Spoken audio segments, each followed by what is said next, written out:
Olá, pessoal, boa noite. Vamos chegando. Olá, professora Rosa. A Bizu, vou chamar aqui o pessoal. Boa noite, Lídia. Boa noite, Camila. Atra. Boa noite, Vitor. Bem-vindo a todos. Boa noite, Luísa. Oi. Oi, professora. Ai, Carol, querida, essa foi muito legal, Carol.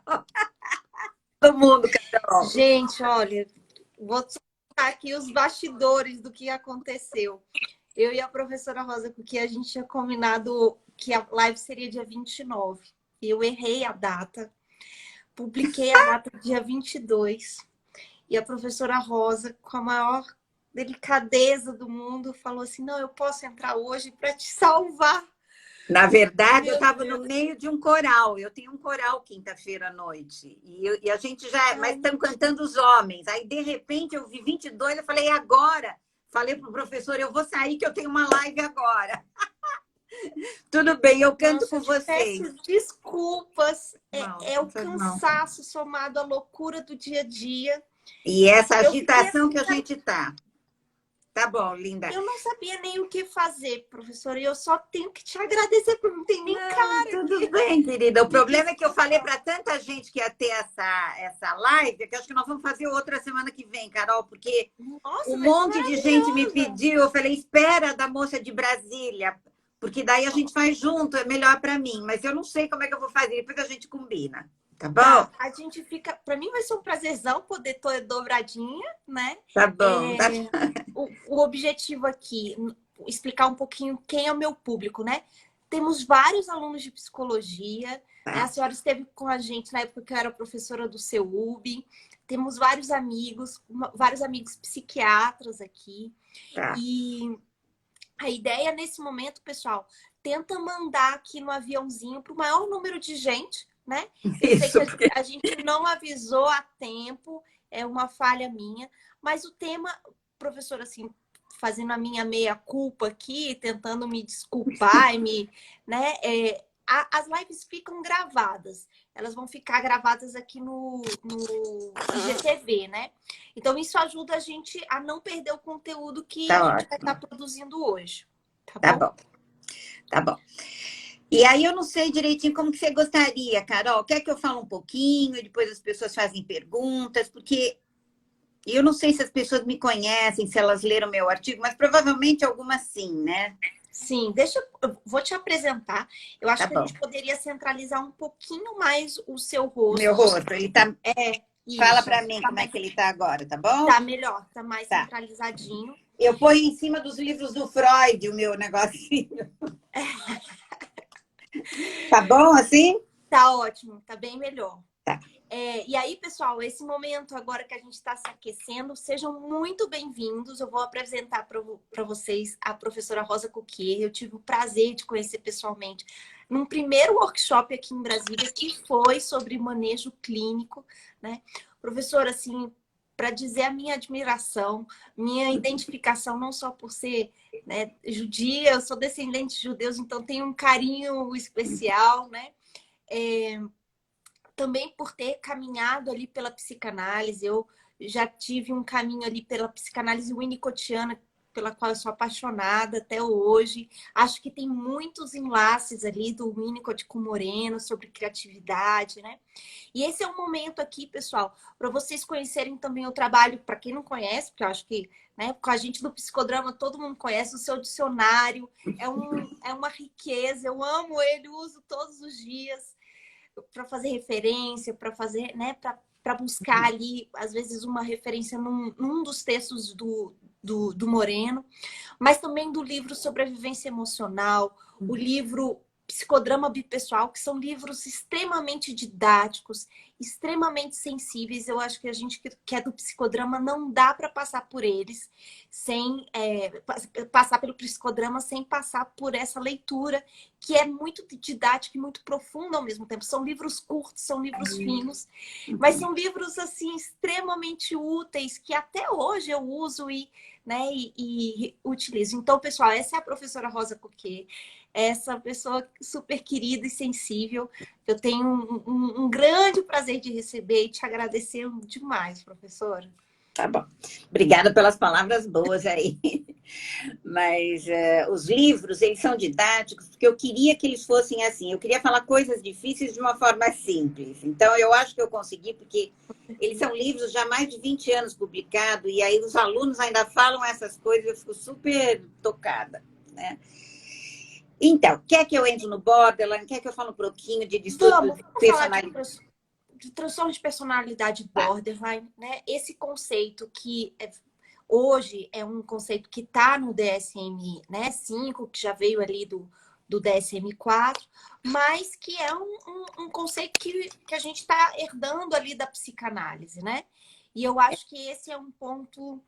E ele é complicado, viu? Porque tem gente que diz que borderline devia ser um nome que a gente tirasse da boca da gente do dicionário, porque acabou virando uma espécie de adjetivo de pessoa encrenqueira, de paciente que dá trabalho, que é melhor não aceitar. Então, um monte de terapeuta, você fala borderline, já não quer nem saber, né?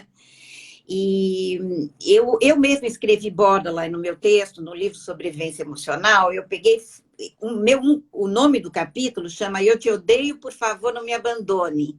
Uhum. Que é o nome de um livro, I Hate You, Don't Leave Me, que foi escrito para pessoas, para famílias de pacientes borderline, e que caiu na minha mão há muito tempo atrás, no meio de uma desgraça da minha vida, porque eu tive um irmão com esse diagnóstico. Então, vocês imaginem que eu estudei esse tema com muita dor e com muita curiosidade. E eu ainda estudo, apesar que agora eu já estou aposentada, Carol, então eu tenho uma tendência, eu trabalho 3 dias por semana, mas eu tenho vários alunos que atendem pacientes borderline já sem tanto medo, porque a gente meio que já sabe como fazer. Mas é um paciente que você tem que ter uma disponibilidade de tempo, porque é uma pessoa que vai demandar tempo, mas é uma pessoa que responde bem ao tratamento, dependendo de como você entrar. Então, não é para ficar com esse medo de atender borderline, é para estudar o tema, para não entrar de ingênuo também, né? Então, eu queria falar só um pouquinho do que é transtorno de personalidade. Porque quando a gente fala personalidade, o que a gente quer dizer, né? Então, o que a gente quer dizer é o seguinte, é uma pessoa... os transtornos de personalidade têm a ver com traços que a pessoa tem. Traços de formas de responder, padrões de resposta, de percepção e comportamento rígidos, difíceis e normalmente muito intensos, que causam muitos problemas relacionais para a pessoa e para as pessoas ao redor dela.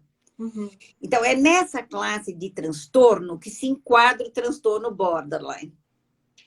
No DSM-5, eles falam de 10 tipos de transtorno e 3 categorias. E o borderline está junto com o grupo B, que eles chamam lá, que é transtorno antissocial, o borderline e o narcisista. Exato.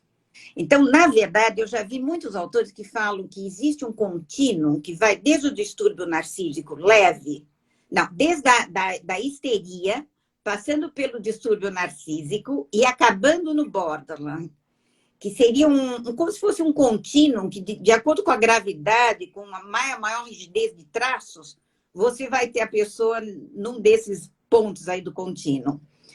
Então, enfim, você vai falar, etiologia é biológica, é psicológica, qual é? São variadas. Eu hoje estava tentando rever para a semana que vem, Carol, a estatística toda do que eu escrevi. Mas tudo bem, eu já revi, eu fiz hoje à tarde. E o que eles dizem é o seguinte, deixa eu ver, onde é que eu botei aqui, que 40%, 50%, 45% dos transtornos de personalidade normalmente tem uma carga hereditária grande. Sim. E o do borderline, eu dei uma revisada, eles falam em torno de 40%. Isso com estudos que eles fazem com gêmeos, quer dizer, a tendência a um Mas, por outro lado, os gêmeos também são criados na mesma casa. Com certeza. Então, a parte do aprendizado emocional de uma casa instável também é compartilhada. Então, os estudos são confusos nesse sentido. Né? O que a gente Multifatorial, né, professora? e que provavelmente é uma combinação de fatores. Eu tenho visto muito frequentemente, quer dizer, a pessoa que sai de um ambiente estável, ou pelo pai instável, ou por um pai muito reativo, ou por uma mãe muito instável, normalmente tem um aprendizado de uma resposta à frustração assim, muito forte, muito complicada. Então, o borderline, ele é uma pessoa que ele pode tanto estar com uma alegria contagiante no momento e daqui a pouco ele está numa tristeza profunda. Não é que nem o bipolar que vira e fica alguns dias triste, alguns dias em hipomania. O borderline pode ser no mesmo dia. Então, de manhã ele está muito eufórico, aí alguma coisa frustra, ponto. Ele já cai intensamente no outro extremo. Uhum. É uma pessoa, por exemplo, ela pode amar imensamente, mas você frustra ela, ela é capaz de querer te matar. Né? O ódio, a raiva também é intenso. Uhum. Uma vez me falaram que é um amante que enche a tua casa de flores e depois te enche de porrada se você também não fizer o que ele está esperando. Então, é tudo muito intenso, né? A flor da pele, né? São pessoas que sentem muito a flor da pele, tudo. Isso. E parte da terapia é fazer com que elas aprendam a moderar essa resposta. Uhum. Normalmente, quando o borderline chega no consultório, ele gosta do jeito como ele responde para o mundo. O problema é o mundo, que não faz o que ele quer. Então, a gente tem que ajudar ele a ver que a gente não está frustrando, mas que ele é responsável pela resposta dele. Seja lá como é que o mundo vai ser, né? Como que ele pode dizer, não é por culpa do outro que eu estou assim. Eu estou assim porque a minha resposta à frustração é esta, né? Então, a gente leva um tempão na terapia para trabalhar todas essas questões que vêm do mundo que o frustra, até que finalmente ele começa a sacar que talvez tenha algo nele que tem que ser aprendido. Né? A pessoa que eu gosto muito de borderline é a Marsha Linehan, que é uma psiquiatra de Washington, lá em cima, Washington Estado, e que ela escreveu um livro muito importante há muitos anos atrás, chama Cognitive Behavioral Therapy for Borderline Disorders. E a terapia dela é uma terapia que não é só emocional, é também, ela fala para o paciente vir uma vez por semana para terapia emocional e uma ou duas vezes por semana para uma espécie de escola, um aprendizado de como reagir a emoções difíceis, a crises. Né? Como lidar com crises. Porque essa pessoa, para lidar com crise, ela se mata, ela mata o outro, ela briga, ela arrebenta. Né? Então, pra você ter uma ideia que a terapia a terapia do paciente borderline não é só emocional, também é um grande quebra-cabeça da gente de como poder estimulá-lo a pensar, fazer diferente, que é possível. Como dar um tempo nessa emoção tão calorosa que sempre o desperta. Né? Bom, e aí é muito interessante, porque essa Marsha Linehan, depois de muitos anos, escreveu um livro, uma biografia da vida dela, contando que ela mesma foi muitas vezes internada com tentativas de suicídio, porque o trabalho dela começou com suicidas, ela queria ajudar suicidas. E a gente sabe que os pacientes borderline são, dentre aqueles que estão internados, os que mais se suicidam. Exatamente por essa combinação de impulsividade, intensividade, e também de raiva, de não saber lidar com a raiva. Né? E a raiva que eu não posso soltar para você, eu solto para cima de mim. Então, eu mato a mim porque eu queria matar você. Então, minha mãe me frustrou, eu gostaria de matar ela, eu me machuco, né? Ou me corto. Né? Então, a gente tem essas intercorrências no consultório o tempo todo. Por isso que eu digo que quem vai atender um paciente borderline tem que saber o que está esperando e como fazer nessas emergências. E, eventualmente, ter um pouco mais de tempo, né? Porque é um paciente que liga, que escreve pedindo uma sessão de última hora. Eu deixo um telefone, eu deixava, porque agora eu quase não estou atendendo borderline, exatamente porque eu não estou muito mais tão disponível no consultório. Mas meus alunos deixam um telefone para emergências. Aos poucos, vão trabalhando essa questão do limite, mas tem que deixar uma entrada, porque a pessoa vive... Não adianta 1 hora por semana, por exemplo, uma coisa muito certinha, e assim, é quase pedir para o paciente ir embora, porque ele não aguenta ficar nesse esquema. Então, você tem que ser mais flexível para ele ir cabendo devagarzinho, saber que você está lá, e porque eu estou lá e ele é meu amigo, ele de repente vai aprendendo a Rosa está lá, eu não preciso ligar agora, segundo ela também está. Então, é interessante, a pessoa vai parando de precisar esse tanto de apego o tempo todo. Né? Uhum. Perfeito. A Bom, sensação que eu tenho é que ele testa um pouco a relação no início para muito, porque no início ele tem quase certeza que você não vai aguentá-lo e você também é instável como a família dele. Então, quando ele provoca, ou você vai abandonar ou você vai agredir. Então, é interessante o que acontece logo no começo. Se você puder trabalhar, porque assim, normalmente a gente vai trabalhando transferência ao longo da terapia. Esse é um paciente que já te traz massivamente um conjunto de respostas que se a gente não está preparado, a gente cai na primeira, entendeu? Uhum.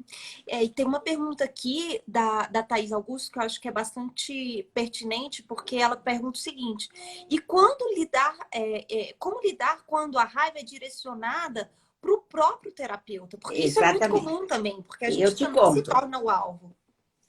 Ele vai fazer o que ele faz na vida, então ele também vai fazer isso com você. Então, por exemplo, uma vez eu atendi uma moça que era uma líder num sindicato operário, enfim, uma guerrilheira, uma pessoa forte, batalhadora, muito interessante a pessoa, rica de sentimentos, de ideias. Mas um dia ela chegou na sessão e já começou chorando na porta, porque você me falou, porque você disse, porque aquela coisa que você falou na última, eu nem lembrava, Carol. Eu não tinha. E pelo contrário, eu tinha uma ideia que as sessões estavam sendo boas.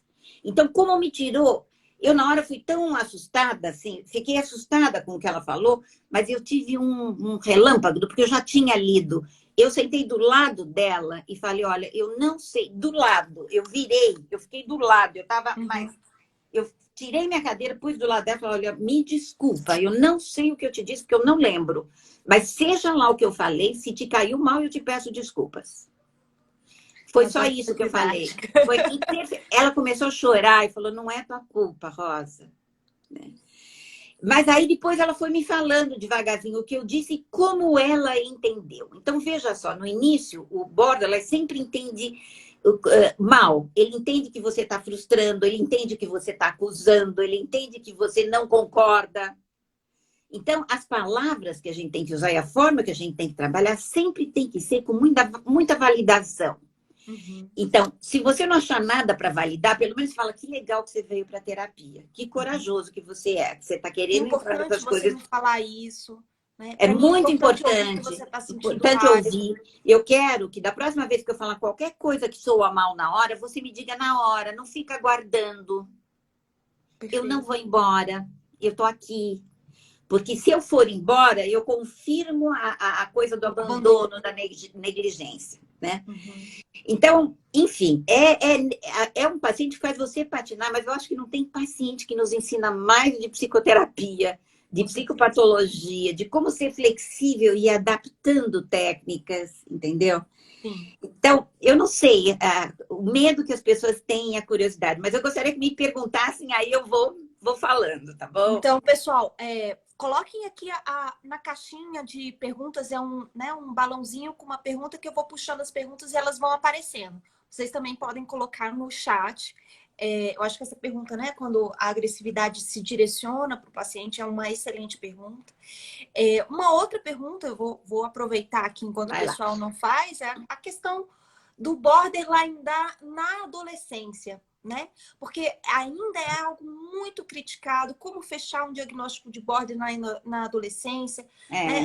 E a gente vê, assim, alguns traços já muito característicos dessa impulsividade, Tem alguns autores... Tem alguns autores que falam que o borderline é uma criança de 2 anos com birra, que está naquela fase da birra, e que não saiu dela, que continua na birra. E na adolescência tem muitos distúrbios parecidos, como esse distúrbio oposicionista, a própria personalidade do adolescente querendo se individualizar, separar dos pais, o adolescente já fica mais crítico. Então, tudo gira em torno de uma personalidade mais difícil e opositora. Agora, não necessariamente fechada num diagnóstico de borderline. Aliás, Carol, eu acho que não devia fechar nunca esse diagnóstico, porque Eu já vi muito borderline que melhorou, Carol, melhorou profundamente, entendeu as coisas, né? Então, o que eu acho na adolescência é o seguinte: tem a parte da adolescência e tem já a impulsividade com qual essa pessoa vem do ambiente dela. Então, nós temos os pais junto, né? Trabalhar com pais de pessoas que têm esse diagnóstico é tão difícil quanto trabalhar com essas pessoas. Com certeza. Entendeu? Porque, invariavelmente, ou um pai ou uma mãe também tem uma forma, assim, explosiva de reagir. Então, às vezes, o melhor esquema é trabalhar com uma colega que atende os pais e você atende o adolescente. Perfeito. E, eventualmente, o que eu já fiz algumas vezes é atender eu, minha colega, a família. Então, veio o adolescente, os pais. E eu gosto muito de usar o psicodrama nessas situações, Carol. E você vai falar por que o psicodrama, né? Que é uma técnica que, além de tudo, é meio lúdica. Eu troco de lugar, eu faço espelho. Exatamente porque é lúdica. Porque ela baixa e relaxa a tensão. Então, por exemplo, se eu estou no meio de uma... Eu lembro nessa reunião com a minha colega e com a família que o pai estava discutindo com o filho. Aí eu sentei do lado do pai, eu era terapeuta do filho. Eu sentei do lado do pai e falei assim: ai, será que eu consigo falar diferente, sem falar tão bravo? Eu só fiz uma pergunta, Carol. Eu fiz aquele duplo que só questiona. Eu não falei mais nada. Aliás, acho que o duplo tem que ser curtinho. O pai, na hora, parou, né? E aí o filho começou: é mesmo, o senhor é muito bravo. Aí eu sentei do lado do filho e falei assim: será que eu consigo não triunfar enquanto meu pai está aprendendo a falar comigo e dar uma chance dele acertar? Eu sinto que a gente faz muito esse trabalho de intérprete mesmo, né? Isso. E de famílias. De família. E numa família dessas, normalmente é uma intérprete no meio de um terremoto, entendeu? Então você fica um pouco aqui segurando as pontas, um pouco lá, trazendo um sentimento do fundo de um lado, do fundo do outro. Mas, enfim, adolescente tem que lidar com a família também. Perfeito. Porque a família tem que ajudá-lo a poder falar o que ele está precisando de uma forma não tão agressiva. Mas, para mim não ser agressivo, eu tenho que ser ouvido primeiro. Né? Se tudo que eu, adolescente, falo ataca meus pais, não dá para mim falar nada. Então, eu já explodo, já acabou, já não tem discussão. Então, é isso que eu... E tem um livro, Carol, que eu recomendo que as pessoas leiam, que chama Pare de Pisar em Ovos. Uau! Que é também, só que ele não tem papel, parece que ele só tem digital agora, mas dá para comprar. Pare de pisar em ovos. Essa sensação, né, que a gente tem mesmo quando a gente está lidando com uma pessoa, um familiar borderline. Você não sabe qual vai ser a reação. Então, você fica muito melindroso, né? E ele percebe que você está melindroso. Às vezes, você está tão melindroso que ele sabe que você está covarde. Então, é engraçado, você não sabe se fala A, se fala B. Onde você falar, cai um pouco errado, tem que corrigir, tem que arrumar, principalmente no começo da terapia. E a sensação que eu tenho é que aí começam a se estabelecer alguns ganhos secundários, né? E aí, eu acho que essa questão do fechar o diagnóstico, já eu passo para o... Tem muita pergunta aqui no chat. Mas você vê, você falou de ganho secundário, isso lembra as histéricas. Porque, por exemplo, se eu consigo criar medo em você e te deixar covarde, talvez eu, filho, já começo uma discussão te deixando com medo, pai, já agredindo, entendeu? Porque eu tenho um benefício secundário de ver você recuar. Então, isso tudo é aprendido na terapia. É um aprendizado de emoções e manipulações também. Com certeza. Bom, olha, alguém anotou os livros que ela trouxe. Sim, a gente... Coloquem aqui no chat. Um é esse Pisando em Ovos e a gente tem Pare de Pisar em Ovos. Pare de Pisar em Ovos. A gente tem o que a senhora falou da Masha Linehan, tem em português. Depois, se vocês quiserem, eu mando para Carol, eu vejo que tem em português.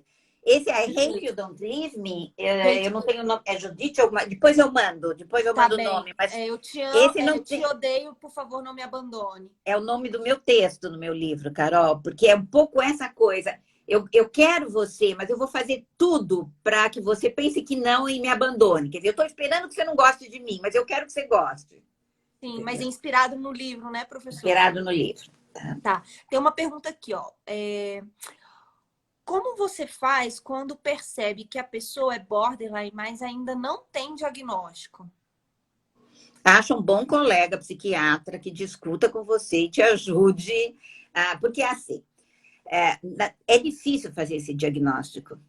né? Com Eu não certeza. sei se é melhor a pessoa não ter o diagnóstico ou ter o diagnóstico, porque eu vivo recebendo gente que fala assim, eu tenho borderline, como se fosse infecção e coronavírus, sabe? Aham. E a pessoa não é borderline, ela é uma pessoa que precisa de ajuda, né? Então, quando ela me procura e eu tenho borderline, eu falo, fala para mim um momento difícil da tua vida, o que que te deixa, o que que te dói? Porque é uma dor. Para ele é uma dor, entendeu? Agora, ele também não tem tanta vantagem ter o diagnóstico. É lógico que tem, entendeu? Mas se você está em dúvida, se você acha que talvez a pessoa possa se beneficiar de alguma medicação, às vezes o border está muito deprimido, às vezes ele está muito impulsivo. Então, os colegas, eles cobrem dando essas medicações só sintomáticas, né?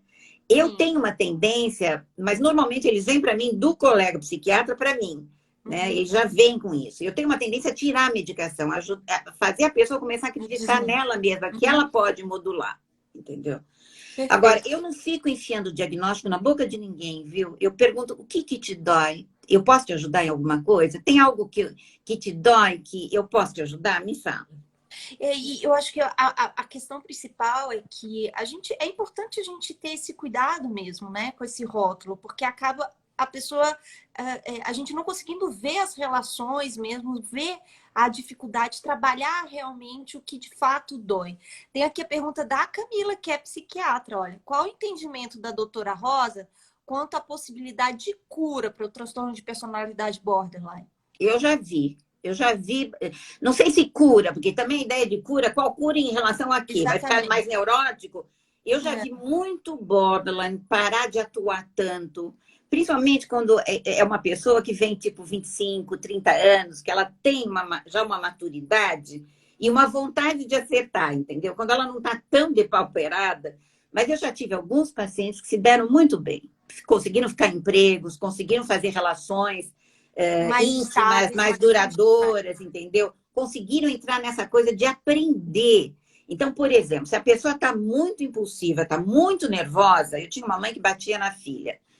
Então, nós começamos a interpolar coisas que ela podia fazer na hora que ela ficasse muito raivosa. Uma das coisas é entrar no banheiro e tomar banho frio. Uma outra coisa é pegar gelo e colocar no rosto, fazer alguma coisa que cortasse um pouco. Ai, tá muda, professora. Enquanto a Rosa volta, o pessoal... Oi, professora. Tá um pouquinho mudo. Eu também não tô te escutando.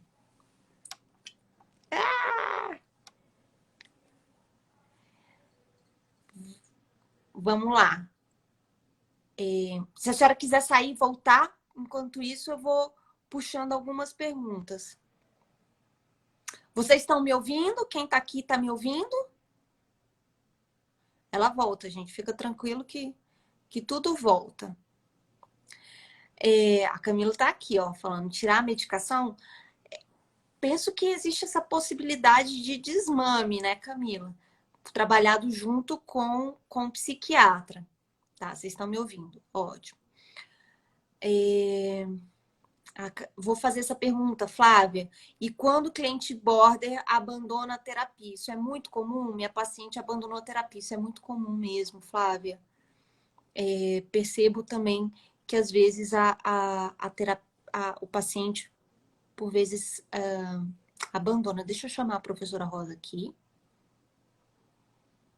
Opa! Oi, Vamos voltei. lá. Voltei. A Camila está questionando aqui, né? Essa questão do tirar a medicação. Mas Claro, devagar, Camila, né? né? A Camila está aqui. Quem tira a medicação somente psiquiatra, claro. Eu sei, mas normalmente eu tenho uma equipe que está comigo há muito tempo, então a gente fala. Então, quando a pessoa já está melhorando, estabilizada, é legal que vá desmamando. E ela percebe, o paciente fica feliz quando ele consegue ter o controle de volta na mão. Então, eu não estou falando para a gente mandar parar, não, Camila. Eu sei exatamente o que é de cada um, mas conversar com o nosso psiquiatra. Sim, Fazer uma coisa em trabalho equipe, integral. bem feita. Pra você ter uma ideia, Carol, lá nos Estados Unidos, a Marcha, eles têm uma equipe, uma parte faz terapia de família e uma parte faz essas aulas de como lidar com frustração, tem a parte toda medicamentosa e tem a terapia emocional. Então, na verdade, se a gente pudesse oferecer isso para uma pessoa que vem de um ambiente disfuncional, mas como uma equipe funcional, uma equipe que conversa e que vai se respeitando e vai ajudando ela a crescer. Né? Sim. Esse trabalho com psiquiatra é fundamental. É fundamental. Quando eu tô com um paciente borderline, eu bato o telefone, a gente discute o caso juntos, e aí eu acho que é isso que você está falando, né? Que a senhora está falando, né, professora? De fazer essa construção desse desmame em conjunto, em diálogo. É claro que a gente não está aqui, né? A gente sabe do que nos é o dever e qual é o lugar do psiquiatra. Exatamente. Mas de ter esse diálogo, essa co-construção aí de Isso. profissionais. E também, quando a gente está falando do caso de adolescentes, de um profissional que está atendendo, por vezes, a família ou um outro familiar. Até porque os pais brigam o tempo todo. Então, se a gente, como profissionais, pudesse ser unido, e se o paciente sabe, olha, a Dinar falou isso, você falou isso, eu falei, nós estamos juntos, nós pensamos igual. Ou seja, a gente é uma equipe que quer te ajudar. Nós não vamos brigar porque você joga um contra o outro, por exemplo. Mas acontece de ter essas coisas exatamente porque o cliente está acostumado a viver nesse ambiente disfuncional e provoca. Exato, e às vezes joga, né? E às vezes mas joga. meu psiquiatra falou isso. Mas meu psicólogo falou aqui. Então, realmente, quanto mais afinado a equipe tiver, mais estável essa equipe de profissionais também promove um ambiente facilitador. Seguro, exatamente.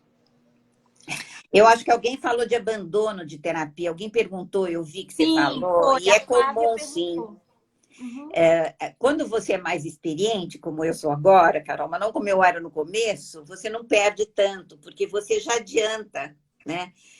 Você até fala para o paciente, olha, você pode até parar, mas a pessoa até chegar no ponto que nós estamos, por exemplo, quando tem algum atrito comigo, né? Eu digo assim, olha, eu lamento que tenha acontecido isso, mas tem muita coisa que nós já ganhamos juntas.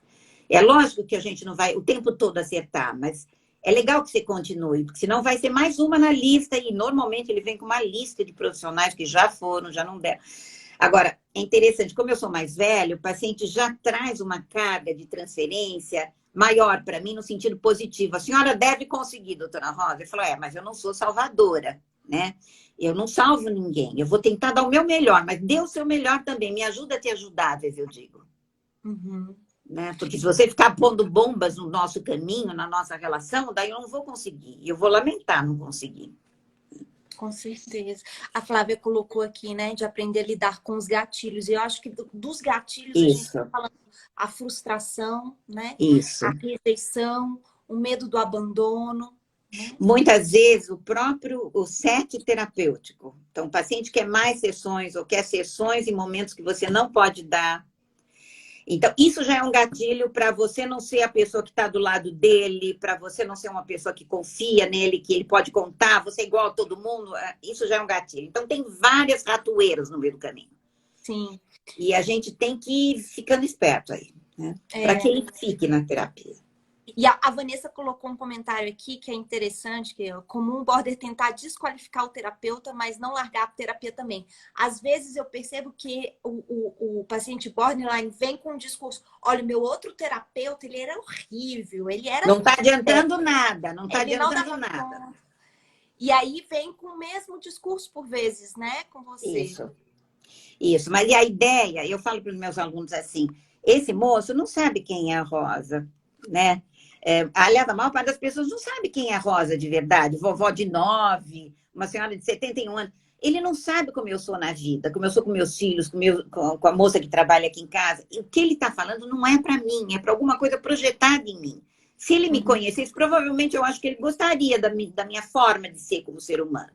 Então, não tome pessoalmente. Você não é importante ainda. Você nem existe direito no universo dele. Você é uma projeção de coisas. Agora, a gente sente, principalmente quando a gente é jovem terapeuta, e ataca muito. Porque a gente mesmo tem dúvidas, né? Então, eu, tranquilamente, se o paciente não está adiantando, eu falo assim, é verdade. Será que não está? Vamos avaliar. O que é adiantar para você? O que você gostaria de já ter conseguido aqui? Então, eu posso aceitar que ele faça uma crítica. Eu falo assim, ok, se isso fosse realmente uma boa terapia, como é que você estaria hoje? Então, ele vai sonhando, bom, eu já estaria com um namorado, eu já estaria... Como que a gente faz isso? A gente vai ter uma agência de namoro aqui do lado. Então, eu fico brincando com o que ele traz. Falo assim, quem sabe você não tem que dar uns passos para que essas coisas aconteçam? Sim. Enfim, eu posso aceitar, eu não me desmonto. Então, o que eu digo para vocês é que não é para vocês, eles não conhecem vocês, pessoas. E o psicodrama é muito rico nesse sentido, né? Eu lembro de uma sessão de falar assim, tá bom, agora você é o terapeuta. E eu vou ser Isso, você. E essa inversão isso, de papéis torna, isso. né? Isso Opa, muda tudo, peraí. principalmente na hora do ataque, porque às vezes eu falo assim, sabe? Quando você me ataca ou ataca a terapia, eu fico com uma sensação, eu vou pôr no corpo. Você já se sentiu assim como eu? Porque às vezes eu tenho a sensação de que eu preciso sentir para entender o que você já sentiu na vida. Então, é como se ele atuasse para me mostrar aquela coisa da identificação projetiva que o Freud fala, ele enfia em mim o sentimento. Então, eu a recebo mais para sentir, poder espelhar de um jeito legal, mas não para atacar a Rosa. Entendeu? Então, eu me blindo um pouco, porque eu sei que eu quero estar lá com ele. É. E eu acho que esse é um ponto importante da psicoterapia do próprio terapeuta, né? É. Para entender que, opa, isso daqui não diz de mim, isso daqui é, né, é fazer Não essa diz de separação. mim, mas eu sinto. E Eu aí sim. eu posso falar para ele, esse negócio eu estou me sentindo mal. Se eu pegasse para mim, eu ia me sentir uma porcaria de ser humano. Você já se sentiu assim? Sim. E tira a gente do lugar pedestal e coloca Isso, no lugar humano. E isso ajuda também a pessoa a perceber, né? Que, opa, é assim que o outro se sente quando eu reajo exatamente. dessa maneira. Quando você pergunta, você já se sentiu assim? Ele na hora atrás, é como eu me sinto com meu pai, com a minha mãe. Eu falei, é verdade. Né? Vamos olhar alguma cena dessas? E aí a gente usa todo o nosso psicodrama, que é tão rico, criativo, surpreendente. Né? Com certeza. Até para o Borderline. Com certeza, eu acho que principalmente para o Porque borderline. eu uma vez dei uma palestra sobre borderline em Londres, e eles lá nos Estados Unidos, eles têm medo de criar emoções. Eles falam assim, você não tem medo de dramatizar com borderline? Eu falei, não, porque a hora que ele está fazendo, ele esquece um pouco as defesas e ele fica mais funcional, por incrível que pareça. Né? Enfim, eu acho muito bom trabalhar com raiva, eu adoro trabalhar com raiva, mas da forma psicodramática. Eu peço para a pessoa colocar no corpo a raiva. Então, eu falei assim, naquela hora, eu sempre cito um caso que está no meu livro, que não está no meu livro, mas é de um paciente que está lá no meu livro. Um paciente ficou numa fila do banco, quando tinha fila de banco, quando a gente era feliz e tinha fila de banco, ele ficou na fila acho que 1h30, e quando chegou no guichê, ele quebrou o guichê. Ele tanta raiva de ter esperado que ele quebrou o guichê. Então, eu pedi para ele colocar no corpo. Eu falei, 1 minuto antes de você quebrar o guichê, põe no teu corpo, mostra para mim, mas sem falar. Porque a boca racionaliza e traz a história que ele quer contar, que é uma história de vítima. Então, ele foi fazer uma coisa assim, eu falei assim, se fosse um bicho, seria um ou uma... Eu não sei o que ele trouxe. Ele trouxe um leão, um orangotango, que aparece muito. Eu tenho até uma máscara de macacão, assim, lá no meu consultório. E aí eu falei assim, respira fundo. Quando você gostaria de ter um orangotango na sua vida? Para que ele te serviria? Pega uma cena na tua vida que você adoraria ter um orangotango que vai te defender. Logo ele traz uma cena da vida dele, onde alguém estava agredindo e ele queria ser forte desse jeito. Então, 1 minuto antes de ser esse macacão, o que você precisava? Eu queria que alguém me dissesse que é injusto ficar 1h30 na fila. Quem poderia? Aqui não, mas quem poderia na tua vida ter falado que aquilo que estavam fazendo com você era injusto? Né? Enfim, é muito bonito, porque é muito intenso. É muito... Eu fico cansada, mas muito emocionada com as sessões. Sim, eu também sinto É um isso. paciente que não disfarça. Ele traz o que ele é, o que ele sente, ele Ele vomita. tá ali, né? Tá ali. Nossa, um monte de perguntas. Deixa eu puxar aqui, ó. Vai lá. Pensando em uma mulher com 2 filhos e que não está conseguindo perceber o impacto sobre as crianças, como ajudá-la a perceber? Tá. Inês, Peter Psi. Então, na verdade, Inês, eu faria a mesma coisa que eu fiz com essa história da fila do banco e orangotango. Eu preciso achar o nome aí para decorar. Eu pediria para ela pegar uma cena com os filhos, onde ela está com muita raiva ou está sendo disfuncional. E para ela montar no corpo dela aquilo que ela está sentindo. E eu falo assim, monta no teu corpo como se ele fosse de borracha, usa os ombros, usa a cara, usa as mãos, as garras, me mostra. né? Mesmo online, porque agora muita gente está online. Porque, ó, se eu fizer assim, você já consegue. Às vezes o paciente fica duro, eu vou fazendo com ele, eu vou fazendo assim, mostra o teu. E daí, no lugar, Né? se não fosse eu, seria um ou uma. Ele fala às vezes assim, não entendo. Eu falo assim, qualquer coisa. O primeiro que vem na cabeça, pode ser bicho, coisa, olha aqui. E aí, fazer ela ser aquilo com os filhos dela, naquele momento. Então, vai bater, vai alguma coisa. Daí, eu tenho no meu consultório 2 tapetes. Então, normalmente, no tapete bege escuro, eu faço a primeira cena. Depois eu vou para o bege claro e falo assim, fecha os olhos. Quando na tua vida você gostaria de ter este personagem para te defender, ou para entrar na tua vida, para fazer alguma coisa com você, ou com as pessoas que estavam fazendo coisas com você? Então, normalmente, vem um momento da vida onde precisou dessa agressividade. E aí é lindo. É a pessoa ficar e fazer assim, ó. Olha para cá, são teus filhos. Olha para cá, é tua vida primária. Para onde você construiu o orangotango? É para cá ou para cá? Então, isso dá uma sacada, porque a pessoa, na hora, ela realmente não discrimina. Você precisa montar os contextos. É quase como se tem que fazer uma coisa concreta. Por isso eu gosto do psicodrama. Com certeza. Porque depois que eu ponho as essa almofadinhas, os 2 filhinhos pequenos, e depois ela monta a cena do pai e da mãe batendo nela, e o fala assim, aquele bicho naquela situação foi muito legal, você precisava dele. Agora, para essas criancinhas, não. Elas não vão te fazer nada tão mal que você precisa de uma defesa tão forte. Enfim, dia a dia. Pedacinho por pedacinho. Perfeito. Eu acho que isso traz essa dimensão que é o inconsciente, né? De Agora, presente, de passado. Passado e como eles se misturam. Agora, é muito importante a supervisão desses casos, viu?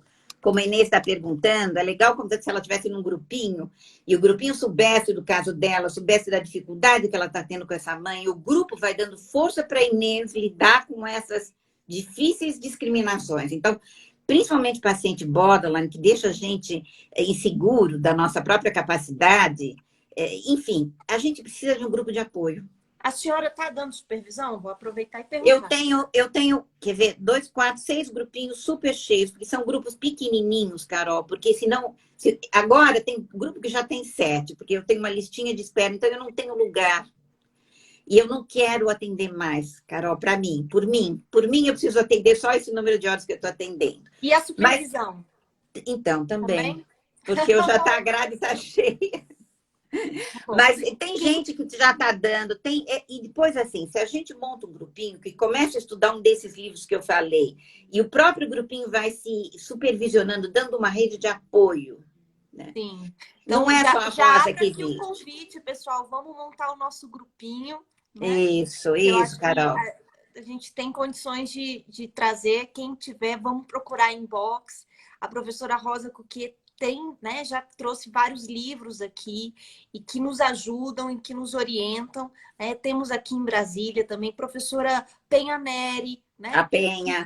Que é eu não sei se a Penha tem experiência com borderline. E outra coisa que eu li uma vez, que não vi no Brasil, a HC tentou montar, eu não sei como vai, é grupo de clientes borderline. Pelo seguinte, é que nem o grupo de alcoólatras anônimos, porque um vê no outro a reação exagerada.